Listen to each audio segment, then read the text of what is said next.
Good afternoon, everyone. Thank you for joining us. I'm Jillian Cassell-Stiga, Director at the Make It Real Foundation, which has brought you this masterclass on entrepreneurship in partnership with Davis College. Make It Real enables professionals and industry experts to give back their time and expertise to empower women around the world and to create a pathway to opportunity and career fulfillment. Our speaker today, Dean Noam Wasserman, is the Dean of Yeshiva University's Syms School of Business. Before becoming dean in mid-2019, he was a professor of entrepreneurship at Harvard Business School and a chaired professor and founding director of a center at the University of Southern California. He's written 2 best-selling books that have won international awards and has had his research published in top academic journals. He's also written multiple features and columns for the Wall Street Journal, Harvard Business Review, and Forbes magazine. Without further ado, I'm going to turn the program over to Dean Wasserman. Thank you for joining us again. Okay, thank you very much. Thank you so much for making the time and for everyone coming. Good afternoon. Greetings from New York City.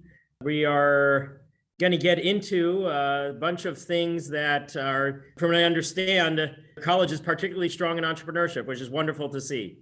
Educating the next generation of high impact people who are going to be able to create something from scratch and change the world is a very holy mission that you're doing. And so thank you very much for everything you do day by day. And hopefully we'll be able to find ways beyond just today to be able to work together to be able to help the next generation. And so right now we're going to go and take a look at a few things. It's very hard to cover the full landscape.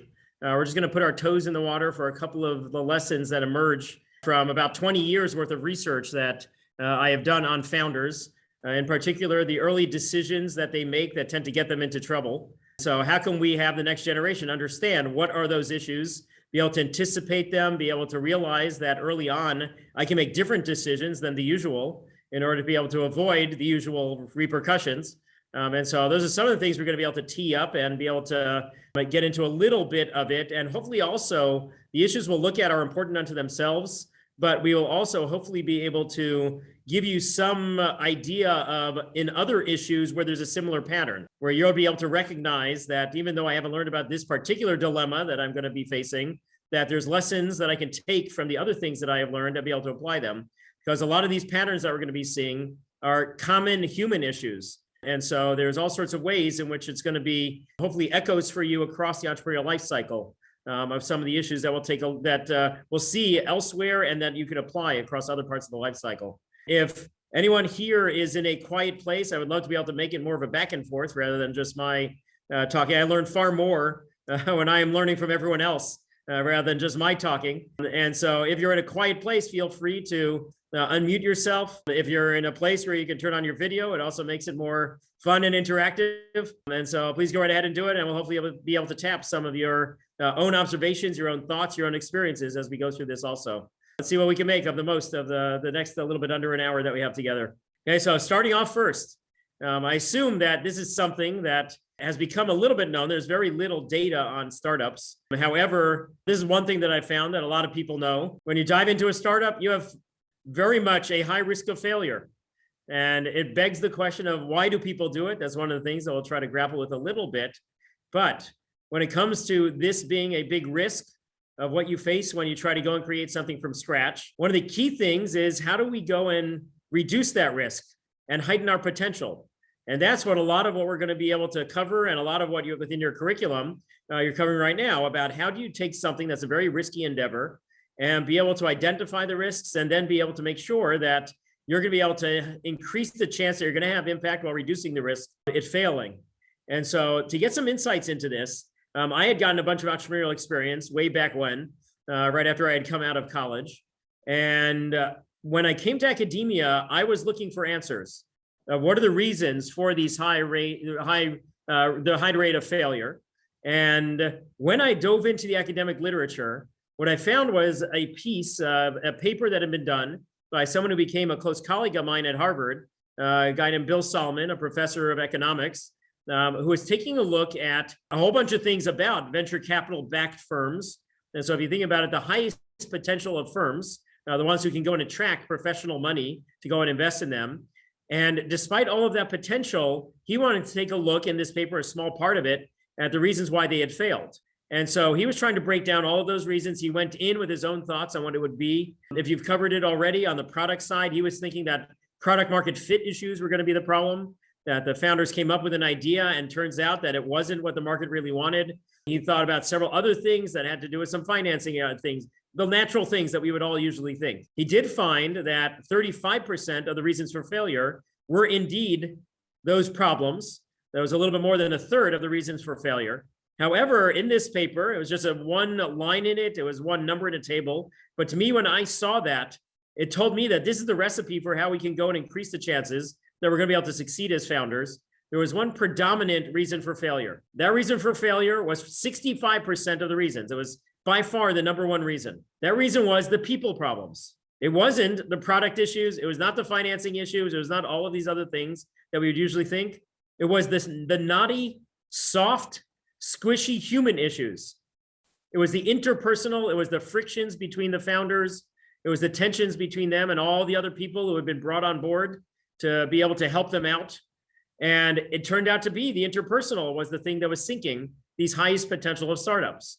And so when I saw this, I realized that if we want to reduce the chance of failure, we have to know a lot more about those people problems. We have to know a lot more about the decisions that founders face, that when they make a decision about it, it tends to heighten the risk when it comes to the people side rather than reducing the risk. And so these are some of the things that we're going to be able to get into about giving you some ideas about when you're thinking about who to involve in the venture, how to involve them, how to think differently about it than the typical founder does. And so one of the key things in terms of, we'll hit on a few recurring themes about the human element. One of the key recurring themes gets into my favorite quote from dear departed Steve Jobs, the founder of Apple. Mr. Jobs said that you should follow your heart, but check it with your head. So we celebrate the instinctive entrepreneur. We celebrate following what your gut tells you about it. But what Steve Jobs was saying is make sure that before you dive in and follow what seems to be instinctually right, that you should make sure to think a little bit about the implications and the path down the road. And that's one of the key things, especially when you're looking at people issues. One of the recurring themes we'll see is that when you follow your gut, when you follow your heart, that is when you're going to get into trouble and you're going to heighten the chances of failure and increase the chances of you hitting that 65% chance of the failure pie. And so how can we go and separate out head versus heart? How can we be able to find out when is it good to follow the gut and when is it not good to do it? This is one of the things that I had to go and grapple with when I was starting to head into this more than 20 years ago. One of the solutions to it is actually bring data to it. Unfortunately, with startups, there's usually very little data. And so I had to go and collect that data. I ended up collecting 16,000 founders worth of data so we could understand their backgrounds, how they came together, the decisions they made early on, the outcomes. Was the venture able to grow? Was the team able to be stable? Were they able to remain as CEO of the venture and things like that? And so when I show you data charts along the way, we'll hit on a couple of them. It's coming from this data set, just to go and encapsulate it a little bit in terms of the context also, so you can understand some of the things that when you see those charts, this is US data. So unfortunately, I didn't have the same access to startups in East Africa to be able to get that data. But we are trying to work right now with some other countries to be able to understand a little bit better how much is universal versus what is specific, other things like that. And so in terms of that, you have to keep that in mind a little bit, but the general patterns that we're going to be taking a look at, I have put my toes in the non-data waters. So being able to talk to entrepreneurs, being able to do some case studies and things like that outside of the usual domain that this data was coming from. And so the issues that we're going to be taking a look at really relatively are universal. The human biases are across all humans, the ways in which we're going to see like the team dynamics and things like that. That is pretty much applicable whether you are, regardless of what continent you are in, regardless of what stage of the economy you're founding in, boom or bust, regardless of what kind of domain that you're founding in, is it going to be a family business, things like that. Almost all of these things are going to be the human element. And so the issues that we'll look at are going to be very similar across all of those, but the data, when you see it, just make sure to keep in mind about thinking about whether it might be different in your context rather than in the American context. So now just to give you a little bit of the lay across the land, talked about like big picture, the issues when you face them in terms of the forks in the road. Let's take a look across that first, and then we'll go a little bit more deeply into a couple of passes at the next level down so we can cover during our limited time together as much of the terrain as we can. And so let's lay out for you a bunch of these forks in the road. A lot of the most important decisions that you make come even before you start to found. And so we're going to be taking a look very briefly at preparing to found, how to think about that. Is entrepreneurship for me When should I be looking to found and things like that. And that will enable us to also be able to surface a bunch of these human dilemmas, these human biases that we're going to be able to see later on as we take a look at some of the founding team things that we're going to see echoes of that later on. And so one of these key things is this foundation that you're building is going to be a solid one or not. And then as you decide to get liftoff, what are all the other things that are going to go into it? Deciding on building your team, on how you're going to hire and augment the original founding team. Are you going to be able to scale and accelerate? And then as sometimes you're going to be heading to being able to exit the venture, both personally, you're leaving it, and also the venture exiting in the more classical way, selling to another company or being able to go public and things like that. A bunch of these dilemmas occur along the way. And a critical thing about each of these for our big picture theme about the people problems is that at each of the stages of the way, you're going to be injecting in a possible brand new type of person that you've never dealt with before if you've never found it. So in the beginning, you're going to be deciding whether to inject yourself in as the core founder, becoming a founder, and how to prepare well for that. Next up, if you've never found it before, do you even know where to look for co-founders? How to evaluate whether they're going to be good or not? How to be able to anticipate down the road the team dynamics that right now you're going to be setting the table early on for being able to have productive or destructive team dynamics. Even if you've hired before into a company that you're working for, it's very different as a founder. I talk to founders all the time who wonder about how come I can't go and find someone who I can hire who is at least as passionate or even 75% as passionate as I am about my idea. And so being able to understand how the hire is going to be motivated differently from you, are going to be bringing a very different set of skills, the profile, the kinds of reasons why they're coming in compared to the founders. Another key fork in the road for you to be anticipating and avoiding a bunch of the issues that introduces.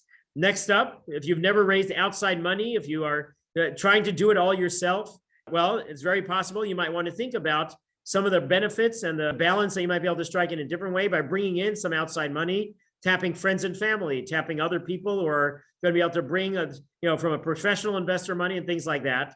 And so all of these things along the way are the brand new people that you're going to be able to, if you're prepared to inject the head in to complement the heart when you are going and following your gut about injecting these people in, be able to do these in a much better way than you would be otherwise. Okay, so let me start off. Let's go and set the table for a little bit of the pre-founding, a little bit of the ahead of time before you go and launch your venture, how to think through it. Let's see if we can get a little bit interactive on this. Maybe we'll use a little bit of the chat capabilities that we need, or if you want to, please go ahead and make you can go and unmute yourselves and turn on your videos if you want and things like that. Let me pose to you this question. How much you agree with this statement? That an entrepreneur's passion is a key part of his or her magic. So how many so you agree with this? You disagree with this? Feel free to chat it or to just unmute yourselves and weigh in on this. Okay, we're getting agreement. Yes, I agree with the sentence. Agreed. Okay, so we seem to have a consensus that this is indeed a key part of the magic. This is something that people celebrate when it comes to both outsiders and insiders. Okay, well, great. We're getting a lot of people weighing in now. Thank you, everyone. Being able to get more interactive is something we'll hopefully be able to tap throughout.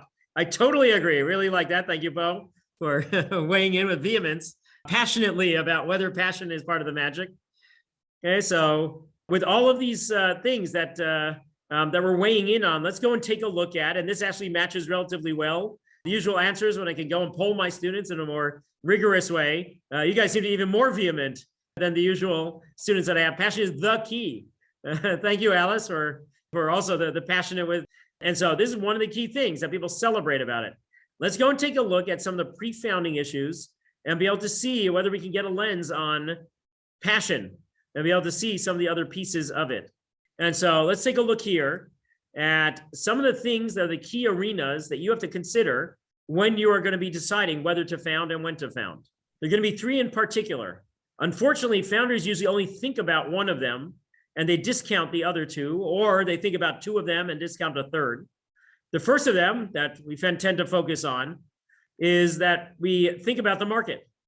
So the product that I came up with, that there's going to be people buying it, all sorts of other things about the idea and the product market fit and the other things that courses tend to focus on within entrepreneurship programs and other ways in which we are led to be able to naturally focus on the business and the potential and things like that.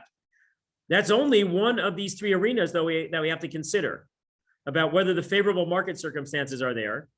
Two of the other ones, one is a very personal one for you. Are you ready for it? Have you developed all of the career background, all of the preparation when it comes to the knowledge, when it comes to the human capital, when it comes to the contacts in your career? Have you been able to build towards it? And this in particular, right now, when you are in school, being able to think through, if I am going to found something eventually, doesn't have to be right out of school. And ideally, what you should have, hopefully, is some time to be able to plan around this. If you're going and evaluating your career readiness just when you are about to found, that's too late to do anything about it. If you can right now be thinking through what might I want to found and when, and then be able to back up to now, what are the key things I'm going to have to do then to be able to increase my chances of success? Which of those can I check off on that checklist right now? Which ones can I not check off? And then you're being able to use the luxury of time to be able to now put in place a lot of things that right now aren't checked off, but that with a game plan, with an active approach to it, that you're going to be able to have a much better checklist when you are ready to found. That's one of the key things. So for instance, if a key thing for you on your checklist of what you're going to need to be able to found well is to be able to understand how to sell, but you don't have any sales experience. If you're doing it the day before you found and you're realizing I have that unchecked box, I have that big hole in my capabilities, that's going to be too late for you to be able to learn that. You're going to have to learn on the job, and because of that, increase your chance of failure. However, if you're not going to found for 2 years or 5 years, you can go and find a job in sales.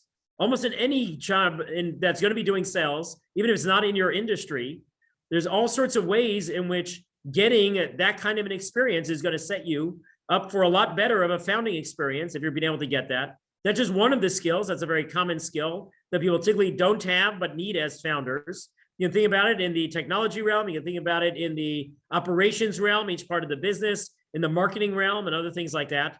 Flesh out your checklist of all of the things that are going to be important for you. Have a top 10 list. What are the things that when I want to found, I should make sure that I at least have some way to be able to address them, and then proactively think through how you can be able to check off that list. And one of the ways that we're going to be talking about, we were just referring to your strengthening yourself. One of the key ways to have on that action list is also involving other people. And we're going to get into how to be able to think about those other people and how to be able to involve them in a productive way rather than a destructive way. But that's some of the possibilities you have with that checklist. Okay, so that's the second of those. The third of the arenas is your personal circumstances. If you are single and you have just gotten a big inheritance from your uncle, and you have all sorts of things where you have the money and you have the wherewithal to go and leap in, then that's a very different circumstance than if you are married, have kids, no savings, and you have a big mortgage on your house. You know, all sorts of ways in which thinking through the personal and the way in which it might either facilitate or hamper the ways in which you're going to go and found is a critical thing for you to be able to consider. Now, let's step back from this for a second and think about it through the eyes of your passion. Okay, let's go and take a look at these three arenas and be able to evaluate how our circumstances are and whether they're good or not. So when you're looking at your market circumstances, is there any chance that in your passion for this product that you are developing, in your desire to have it come to the world, that you are going to overestimate the chances that the world is going to love your product? Is it possible that you're going to think that there's a vast market out there of lots of people who are going to be willing to pay how much I'm going to be charging for it? Or is it possible that you're going to overestimate it and really cause problems for you, really evaluating whether this is going to be a real good circumstance for you? That you're going to be thinking that this is a favorable circumstance, and as it turns out, you're overestimating it in your passion. Well, let's look at the second one in terms of career circumstances. Is it possible that you're overestimating your preparedness for being able to dive into founding? When you have never founded, you don't even know a year from now, what are the key things that you're going to have to do that right now you haven't been able to anticipate and make sure that you've been able to check them off on your checklist? Is it possible you're going to overestimate your capabilities? Is it possible you're going to underestimate your holes? And in that case, your passion might come in the way of being able to evaluate that circumstance. On the personal circumstances, are you expecting that you're going to be able to have money rolling in relatively quickly from customers? Or that you're going to be able to get someone outside to be able to give you money from an investor perspective? The typical thing that we're going to be seeing is that it's going to take a lot longer than you expect. And it's going to be a lot tougher. There's going to be a lot more things that you're going to underestimate when it comes to pitfalls. And in that case, in your passion to found, is it possible that even if you're married and you have that spouse, you're going to be selling that spouse on, honey, when I go and conquer the world, we will have money coming in. But when I'm able to convince the friends and family to give me their nest eggs, that then we're going to be all set for it. There's no risk that we're taking with this, or very minimal risk. In your passion to do it, you might be in sale mode rather than in education mode, helping your spouse be able to understand the pitfalls. Are you on board, honey, even though things are going to be tougher than we might think possibly, and other things like that. Across all of these circumstances, your passion might get in the way of your being able to really evaluate and then act on the circumstances that you really are facing. And it's going to look a lot better for you than you're expecting. So for instance, here, if we're going to go and check off all three of these, you're going to be asking yourself, is this favorable? Is this favorable? Is this favorable? And coming up with yes, you're going to be in the bullseye, right in the middle here. This is the magic. I've got everything favorable for me. Let me go and dive in. In your passion, though, if you're going to overestimate one of these things, then you're going to be more in what we would call the gray areas here in yellow, so it's easier to see, where you only have 2 out of the 3. So for instance, what happens if you've been able to read the market, the circumstances are good, career-wise, you've been able to prepare well and circumstances are good, but in terms of the personal, turns out that you are not ready for it. You're in the second scenario I was just talking about. We have all sorts of obligations in terms of financial, in terms of family and other things like that. And yet you're telling yourself that this is all going to be great. I have no savings. I have no cash cushion. We can do without that. Well, it's very possible that by your underestimating that and being that in that gray area, you're going to cause devastation on the personal side. And so there's all sorts of ways we have to make sure that the passion isn't going to cloud our judgment about what we still have to work on the things we have to go and put in place before we found to make sure we're going to increase the chances that we're going to be able to do well within both the business and in the other parts of our lives. And so making sure that you're not going to go and overestimate the things that are going to be the challenges for you and are not going to be making a lot of the plans that are going to help you be able to make those circumstances a lot more favorable. That is some of the key stuff that we have to make sure that you're thinking through about some of the perils of passion, rather than just all the upsides that we were all very passionate about, where we were weighing in on the statement about how important is passion.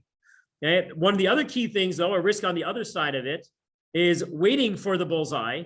If you're waiting for the perfect, it is very possible that the perfect will never come, and that you'll end up coming to the end of your career and realizing, I never tried to go and change the world. I never tried to go and be able to tax my skills and be able to see if I really am up for being able to take on the pursuit of opportunity and things like that. And so being able to evaluate yourself, your risk tolerance in each of these 3 domains, is it possible that you only need half of the career circumstances, because then you can go and find other ways to be able to fill in those holes? Is it possible that in the market that you're dealing with, it doesn't really need to be perfect yet, that we have the luxury of time, that we can start a little bit slower and over time learn about what the product needs to be and other things like that? And so all sorts of ways in which we can be able to evaluate, do I need 3 out of 3? Or am I fine with 2 out of the 3? Am I fine with 1.5 out of the 3? Which of them am I fine going without? Some people are going to have bigger circles for ones of these than other ones. So it might be more important to you not to devastate your personal life and to be able to reduce and have that be the predominant one, and have the market circumstances be a little bit smaller in terms of maybe the same upside doesn't have to be there for me. If I'm going to be able to guarantee that I'm going to be a little bit better when it comes to the ways in which I'm going to be able to make sure that the family is going to be secure and other things like that. And so being able to grapple with this ahead of time, using the luxury of time, and be able to see where you come out on it in terms of an evaluation of your own risk tolerance. Those are a bunch of the things to be thinking about as you're deciding whether to leap in to being able to become a founder and when to become a founder. One of the other key things, this is skating to all the way the end of it, when you're looking at exiting, these are also the same kinds of things that you should be evaluating at that point. If your life circumstances have changed, now it's not as favorable.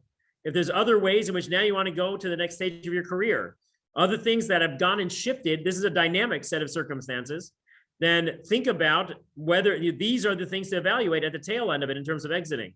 And so these are the same kind of things, build those skills of being able to evaluate them in a dispassionate way, being able to have ways in which you're going to be able to invite other people in to help you evaluate it maybe. This is one of the great things of the dynamics that you're building, hopefully within the classroom and with your friends here, the classmates that you have here. Go and find one of them who's going to be a very good devil's advocate that you can be able to ping things off of on a regular basis. Go to that person and say, am I overestimating my capabilities here? Am I overestimating the market in my passion that I have? This is actually where you have a benefit of what I mentioned with founders who aren't able to find hires who are even close to their passion. Well, that can be good. Find someone who can push back on your passion. who can be the one who can bring in some more of the head to be able to check your heart and the passion and instinct around that, and be able to find the friends that you're building right now and the classmates that you're impressed with, of their ability to help evaluate things and stuff like that. Be able to have them be the ones who are going to, over time, be able to push back on some of these things for you. When I teach, do you have a question there? Okay, so by the way, if you want to ask questions, feel free to hop into the chat or to unmute yourself. It's even more fun if we can do it in the unmuting and that kind of a dynamic, but please hop in at any time along the way. So just to give you a little bit of a flavor of some of the things in preparing to found that the founders that I work with do, I do a boot camp of a bunch of these issues, a full day worth of having founders reflect on them and other things like that. When I collect data from them, let me show you from the latest one that we did, my founder boot camp number 8. This is what they said about the things that they did to prepare. First off, thinking through, do I have all the context that I need? The biggest bar that we have here, the 56%, of expanding their network. A lot of times we have a very limited network that we build. It's also going to be a lot of people very similar to you, typically, very natural human inclination to stick to the people who are close to you or are very similar to you and things like that.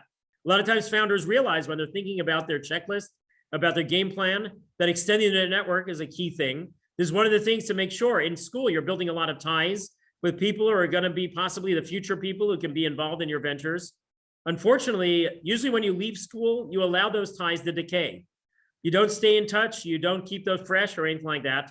It's much easier to keep a tie warm than to go and recreate a tie.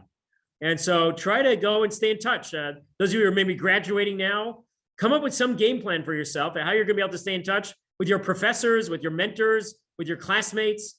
And don't have it be that 5 years from now, you look back and regret that you didn't keep your network going and that you had to go and backfill and extend your network like the 56% of these founders were going and doing. So one of the other things, let me just go and highlight, almost the middle bar, the cut personal burn rate at the 28%. What that means is the people who didn't go and live the life of a founder before founding. They were getting a paycheck, they were spending a lot of it, they were enjoying that life. And then when it came time to go and found, a lot of times founders have golden handcuffs. They've gotten used to a nice lifestyle. They've taken on a lot of other commitments in terms of financial. And unfortunately, that causes problems for them because then they can't leap into being a founder, not getting paid, all sorts of ways in which it's going to cause the golden handcuffs to prevent them from doing it. And so founders going in and proactively cutting down the amount that they are spending, their personal burn rate is the amount of the personal money that they're spending in their personal life. And then from the beginning, if you're living the life of a founder in terms of how much you are spending, take everything that is extra from your paycheck and sock it away in the bank. Go and put it away, save it, have that be your cash cushion, that when you're going to go and found, you'll be able to have a little bit more of the personal surety around it. You'll be able to have that safety net in terms of the financial. And so that's one of the other key things to be thinking about on the way to doing it. Okay, so let me give you another data point. It's coming from a different data set, not the one that I mentioned before. But at Harvard, when we were bringing back 100 of our founders, students of ours from like a decade or more before that, who were coming back to campus for us to debrief with them and do a little bit more education about it, I did a survey of them and understand a little bit of their past, a lot of their reflections and things like that. Let's take a look at one of the questions that I asked them. I asked them to think back to their plans that they had before they founded. Founders go and create their business plan. They're having in their projections. They have all sorts of other things that they're going to be having of the expectations early on. I asked them to compare those early plans to what actually happened. And so asking them about the execution, how well the actual doing things versus the original plan. And so asking them about, do you execute faster than you expected? Were we right on target or was it slower than we expected? Only 4% of them had nailed their plan. That means, of course, that it went faster than they were expecting, right?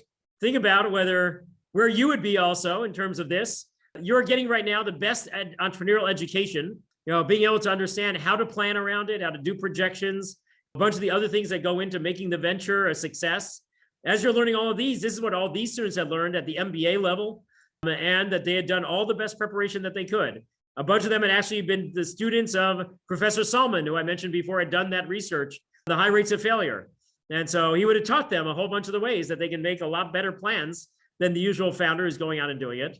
Well, actually, as it turns out, there were far more more than twice as many who executed slower than expected than it executed faster than they expected. So A, there's that part of it about your plans are going to be off. It's likely they're going to be off to the downside. I assume we have some people who are very adept at math out there who are noticing that there's something wrong with this chart. What's wrong with this chart? Is anyone seeing anything wrong with it? Okay, if you want, you can chat or you can unmute yourselves.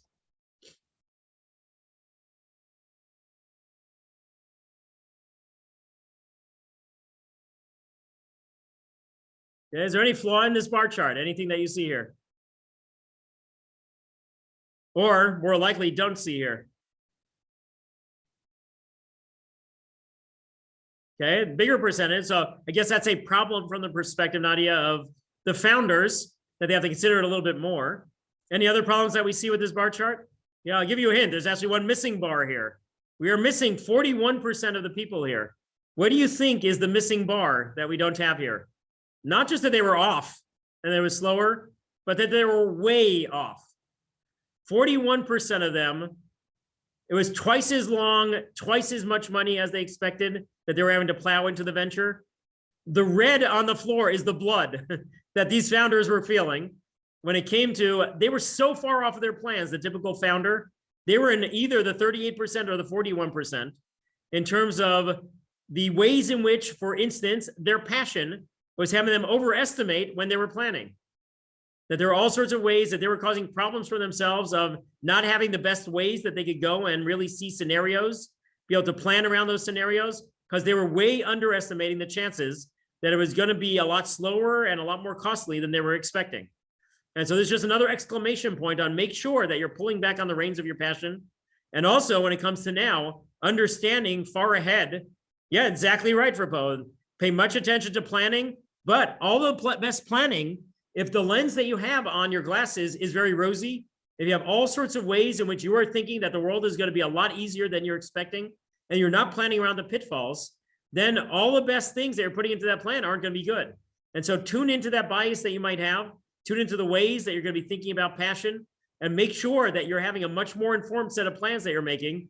Go and find that classmate or that professor who can be that devil's advocate pushing back on your plans and making sure that you're not going and doing the overestimation of themselves that the Harvard MBAs were doing when they were coming out and trying to plan their ventures. Just to give you a little bit of insights into also their reflections on, given what I learned in this first startup, what I would do the next time around. There are a few things in terms of the funding side. This is the biggest thing that they were talking about let me go a little bit slower, let me fund it myself, or ideally, let me have saved up a bunch of funding ahead of time. Bootstrapping means that you're not going to rely on anyone else. They're going to be providing your self-funding for it. If you are going to take this lesson to heart, this means maybe first, work for a little bit longer, earning a paycheck ahead of time before you found. And second, what we talked about before, sock away as much as you can of that paycheck to be able to make sure that you're going to be able to have a lot more of that cash cushion so that you have the luxury of being able to wait longer if you're going to raise outside money, or to totally bypass it by not going and getting any outside money that you're going to raise from anyone. So let's head now into a few minutes on founding teams. This is going to head into the next stage. If you remember the life cycle chart that we had before. And so let's go and take a look at some of these dilemmas. The light bulb has gone off. You've gotten an idea. Hopefully you've now dispassionately been able to evaluate whether your circumstances are good to go and pursue it. And you've decided to now be able to become a founder. That you're going to leap into it. Key early fork in the road that you're going to be facing. First one up here. Are you going to be the superwoman of this venture, the superman of this venture? Go and do it all by yourself. Take the weight of the world of pursuing this opportunity all on your own broad shoulders as you try to go and leap that tall building of opportunity in a single bound. Or are you going to go and inject in at least one co-founder? Are you going to go and find at least one person who's going to be together with you on the journey rather than going and solo founding? Turns out in my data set, and this is where you'd have to go and take a look also, this is going to be a little bit different in the types of ventures that I took a look at compared to the typical ones that might be outside of the industries I was looking up and things like that. But it is very much the path less taken to be a solo founder in the startups that I was taking a look at within the US. If you go and decide to go down the bottom path, the more common one, at least within the States, then you are going to be opening up yourself for a lot of dilemmas that you might not be ready for. But if you can think down the road to being able to architect your team a lot better and being able to have ways in which you're going to be able to anticipate and avoid the pitfalls, then bringing in new people and the potential they add is going to be a big plus for you. And so let's get into at a high level first, what those biggest issues are. We're going to encapsulate the three biggest ones in what we're going to call the 3 R's. Those are the relationships that you tap. Is it good for you to go and find a co-founder who's your best friend, who's a family member, or is it better to go and have a different profile of the types of people that you're going to go and find there? Second one, so that's the first of the R's, the relationships, the prior relationships you're going to tap. Second of the R's is the roles and decision-making. How are you going to make collective decisions together as a founding team? Is it going to be by consensus? Is it going to be one founder, one vote? Is it going to be unanimous? Is it going to, other ways that you're going to architect that? And then when it comes to, so that's the decision-making part, the roles piece of it. Is there going to be a CEO? Is there going to be someone, the chief executive officer on top of the company? Or, and then how are you going to allocate the other titles and other things like that? Another key part of the architecture of the team. And so, and then in addition to those first 2 R's, the relationships and the roles and decision-making, there's going to be the rewards. There's going to be the ways in which you're going to take the financial and also intangible rewards that you're going to be bringing to the venture. How are you going to be able to allocate those? The ownership, how's it going to be split among the founders? Some of the other intangibles that you're going to be bringing to it. All of these things are the things that in my research suggest that is what separates success from failure within these teams in terms of being able to be stable, in terms of having a solid foundation, in terms of the ways in which they're going to be able to early on be able to increase the chances that there's going to be heightened potential rather than heightened risk. So let's go and take a look very quickly through these 3 R's. Actually, we already teed them up, so let me go more quickly through it. So there's the founding with people you know, founding with people you don't know. There's a couple of metaphors we can get into, but for us to be able to go cover the time a little bit better. That's the first of the R's and the relationships that you're going and tapping. In the roles and decision-making, just quickly through it, a couple of metaphors that help you think through it. I don't know if any of you are familiar with Peter Pan, at least in my generation. It was a popular movie, and it was a way in which I think about founding teams. Peter Pan was inhabiting an island with the Lost Boys. It was essentially all just people the same age, no adults on it, no hierarchy or anything like that. This is something that in founding teams, early on, this is the most common model. We're all in this together. We are all peers. There's no one in charge. There's no hierarchy. One founder, one vote. We're all equals. Early on, living in Neverland, it can be very good for a founding team. However, think about it as it grows, as you add a few more people, or as you hit gridlock. Say that you have 2 founders and you're disagreeing 1 and 1 when it comes to making key decisions. Living in Neverland, everyone being equal, is going to slow you down. It's going to cause tension. It's also, as you grow, going to cause all sorts of problems of, we're never going to be able to all agree on these types of decisions. And then you're going to have all sorts of problems within the venture. And so as you live in Neverland, you're going to have all sorts of ways you're going to be regretting the day that you started with that. And you're going to wish that you could move to Mount Olympus. Zeus atop Mount Olympus, the clear decision maker. Maybe he'll go and listen to some of the peons below and make them think that he's listening to them. But in the end, very strong fist that he's going to be the one making the decisions. These are 2 extremes. There's lots of things in between that you might be able to balance and other things like that. But to be able to talk about the challenges and things like that, there's all sorts of issues that when you start off in Neverland, everyone together, we're all going to the key meetings, we're all involved in the decisions. And then when there's one decision maker that you decide, okay, we're going to have one person atop the company, that's going to cause all sorts of tensions for you and your team, who all got used to being key decision makers, being part of every decision. What do you mean? You're demoting me? I'm not part of this? Why did you just go to this critical meeting without me? All sorts of ways in which not setting the right beginning is going to cause problems later on for the team dynamic and the other tensions around it. And that's particularly tough. Let me go and tap again the data from Founder Bootcamp. When I asked them how big their teams were, think about the red here, back to the blood on the floor and the problems there. These are the even numbered teams.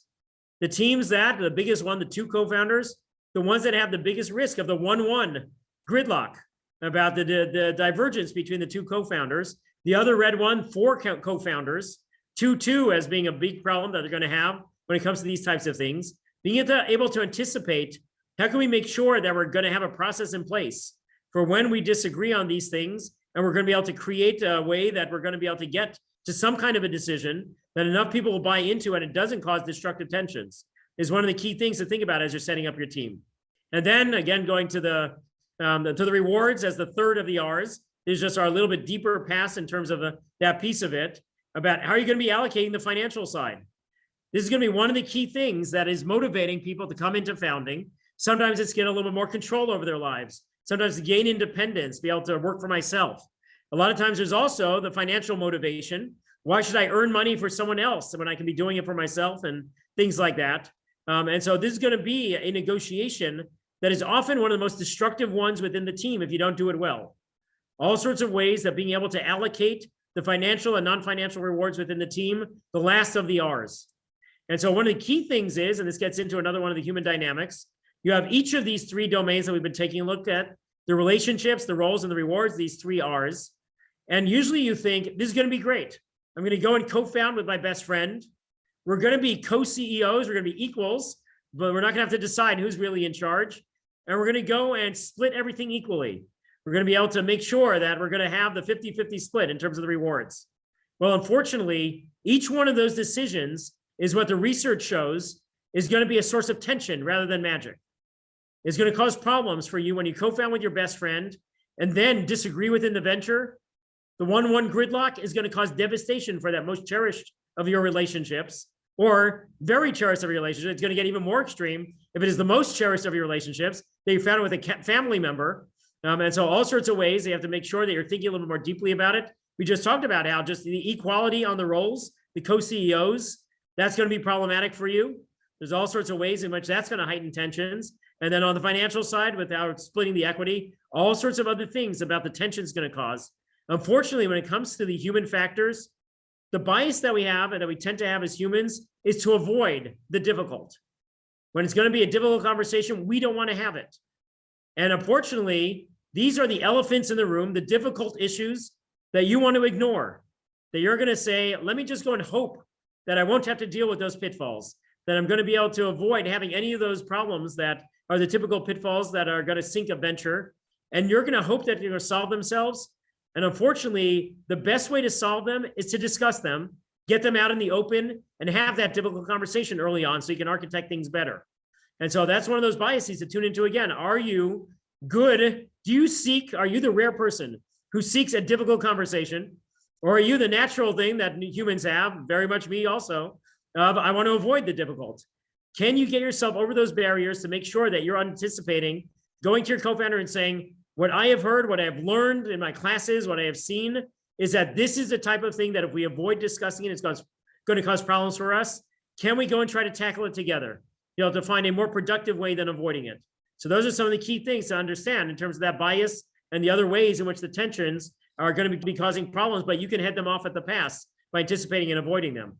One of the other key things in terms of the human dynamics, we already talked a little bit about through the lens of the Neverland and how it's going to be tough to go and change the model. A lot of times we'll go dive in and say, let's just go and put some things in place and hope that the giant pink eraser from the sky is going to be able to come down and erase those bad decisions that we made. Unfortunately, the human decisions, the dynamics are really hard to go and change. There's some decisions you will make as a founder where the pink eraser can go and undo them. These human ones are the ones where it is really tough to hit the undo key on that. And so it's particularly important for you to be able to anticipate them and be able to think a lot more deeply about the ways in which you're going to be able to avoid them by being able to take a very different approach in terms of that. Okay, so let me just pause right now, see if there are any questions that people have, any things that we should tee up in terms of some of the things that we've covered. And if not, we can just get into a couple of other last things. Feel free again to unmute yourselves to be able to ask. Feel free to be able to chat it away or anything like that. Maybe I'll ask, this question might help the others also understand maybe from the discussion and the responses. Okay. In most cases, one of the challenge of making decisions on the founders and who to confound with is not knowing the laws and the rights of each founder, not understanding how they operate, not understanding how they should share responsibilities, not understanding how they should share the capital and so on. So that is the reason that has made most entrepreneurs fail to grow, because simply they are fearing to share ownership with other people who they think at any time they might take away their full ownership. So I don't know what you would advise in terms of not understanding the laws, or maybe the direction you could give for such people. Yeah. At the Yeah, no, founding absolutely. level. No, it's a great question. You're getting into the core of the importance of the rewards part that we were taking a look at. It's something within my Founders Dilemmas course that we spend a whole module being able to go and tackle just that. Because a lot of these human dynamics, the biases, are particularly pointed at going and hampering our being able to split that well. So let's talk about two of them that are going to be the key things. We already talked about just now the avoidance of the difficult conversation, going and being able to say to your co-founder, and being able to evaluate it first and then being able to say it to your co-founder, we're not going to have equal contributions to this. Being able to say that one of us is going to be more valuable than the other one is a very difficult thing to put on the table there. But being able to make sure that you're evaluating, these are, for instance, you can go back to the checklist that we talked about. The checklist of what you're going to have to do well in order to have the venture go well. Go back to that checklist, revisit it, and then get into it with your co-founder. On this checklist of these things that we have to go and do well, which of us is going to be able to contribute each of these things? Go through that checklist of that top 10, have your name next to the ones that you'll contribute, have your co-founder's name next to the one that person is going to contribute. And then step back and say, how valuable are each of these things? It's very possible when you go and add up yours, add up the other person's, that's going to turn out that you're going to have 55% of the importance, and that person's going to have 45% of the importance. That's where you can bring a little bit of the head, a little bit of the analytics to being able to have the difficult conversations about we're not going to be equal. Let's not go and just, avoid the difficult conversation by saying 50-50, let's go and split it. And so that's one of the first steps of being able to do that well. The second one, the human bias that we talked about with passion, overconfidence, and underestimating the pitfalls, go and force yourself to be able to go and get out on the table. What are the risks that we're facing? What are the biggest pitfalls that we have? And then plan around them. Don't go just assume that the great scenario is going to happen and we're both going to be involved in this venture throughout. We're going to be able to scale well with it as the challenges go up and things like that. We're not going to have any personal issues that are going to make us drop out of the founder, out of the startup. Make sure that you're getting all of those risks at the level of the business, at the level of the personal and things like that. All the most important risks. You're never going to be able to list all of them, but get out at least say the top 10 of those risks that you're going to be facing. And then plan around it. Don't assume that the world's going to be great. Plan around the pitfalls and think about the different scenarios and how they should affect the ways in which the equity split, the ownership should be affected. And there's several tools that hopefully they were developed in a bunch of the different countries that entrepreneurship is key. Hopefully you can help spread them if they aren't already prominent within Rwanda and being able to have that become part of the local system. There's something that's called vesting. Vesting is where you don't own all of your equity right at the beginning, but you earn it over time or when you hit milestones and other things like that. And that's where you're able to have a lot more of the uncertainties they're essentially going to inform what the equity split is. Over time, as you go and see, this person dropped out of the venture, so they're no longer earning so one of the ways, just to make it tangible, say that you're doing time-based vesting, and each year, what each of you does is you earn back a quarter of your ownership.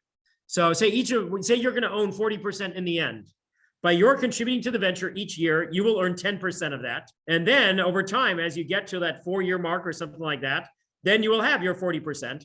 But if you drop out in the middle, or if there's some other reason why you are not contributing anymore, then you stop accumulating that ownership.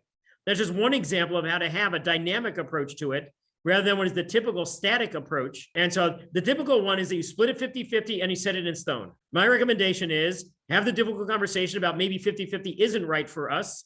And let's not set it in stone. Let's have more of the adjustments that can happen over time. Let's have the ways in which dynamism is going to be part of the agreement. And when you have those two elements that you're going to be adding, you're going to have a more robust equity split, but also going through this process, you will build the difficult conversation muscles together. You will build better planning abilities because you're thinking about the risks in addition to the upside and things like that. And so just going through that kind of an exercise is a healthy one for even if it's not the rewards, say it's one of the other R's, or say it's other things that are going on within the business. And so I would push you very hard to be thinking about a much more productive way than the typical way that founders are doing that. Does that make sense? Is that other questions? We had someone with a hand up, Patrick. Oh, great. Patrick? Yes, Patrick. Feel free to unmute yourself. Thank you so much. My name is Patrick, and I'm doing business management and entrepreneurship. And in the beginning, you started saying that the most business fail because of the people problems. So I would like to know the most problems for the entrepreneurs they are facing, their own problems they are facing that makes their business to fail. And which advice can you provide for those people who are facing those problems? Thank you. Okay, so the core ones are the ones that we've been talking about: who to involve in the venture, when to involve them, and how to involve them.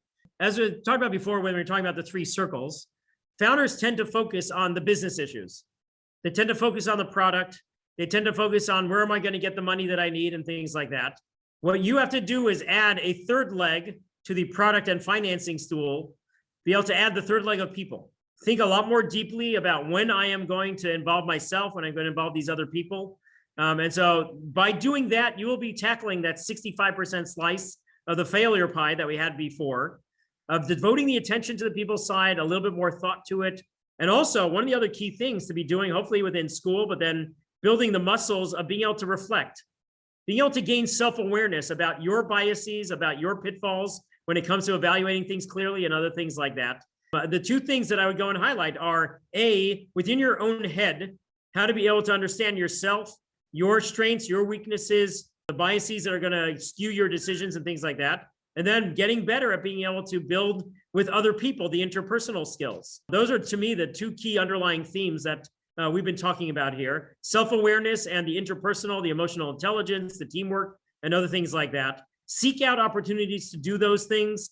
If you have a choice between work on a startup idea, say there's a business plan competition on campus or something like that, and you're entering it, don't be a solo founder of that. Go and find a co-founder who's going to be able to go and down that path with you, be able to participate in it. You will be learning a lot about teaming. You'll be using that educational experience in the risk-free environment of the campus to be able to really hone your skills at being able to do these people things well. You'll gain a lot more self-awareness if you're doing it together with another person. And for the future, it'll inform you about your strengths and weaknesses. Should I think about being a solo founder? Because as it turns out, I much prefer to do it on my own. That should change your evaluation of your three circles. When you're looking at, for instance, your career readiness checklist, and when you have unchecked boxes, they could go and find another person to fill that in for you on the founding team, but you've decided you want to be a solo founder. Well, that's going to mean that maybe I should wait a little longer because I need to accumulate more experiences myself and be able to check off more of those boxes myself. And so all these types of things of getting self-awareness and then seeing the implications for the forks in the road and the decisions you'll make about the venture, about the people involved, about the planning and other things like that. That's the overarching element of it. Okay, so there's actually a question. Lily just saw the most recent one. I haven't been able to scroll through the other ones quite yet. But in terms of the question about, it's a great thing in terms of you're striking that balance on the trade-off question. Start it alone, where there's going to be all sorts of issues that can be introducing, but and with the person that you're not too close to, or with a best friend. And what I would push you to do is to take to heart the fact that when you are founding with your best friend, you're taking on risks. A lot of times when people go and found with their best friend, they just completely ignore that they're taking on risks, as they're going to be pitfalls or anything like that. Take it seriously when you are doing it. Acknowledge that there are risks, and then be able to take those risks and tackle them together.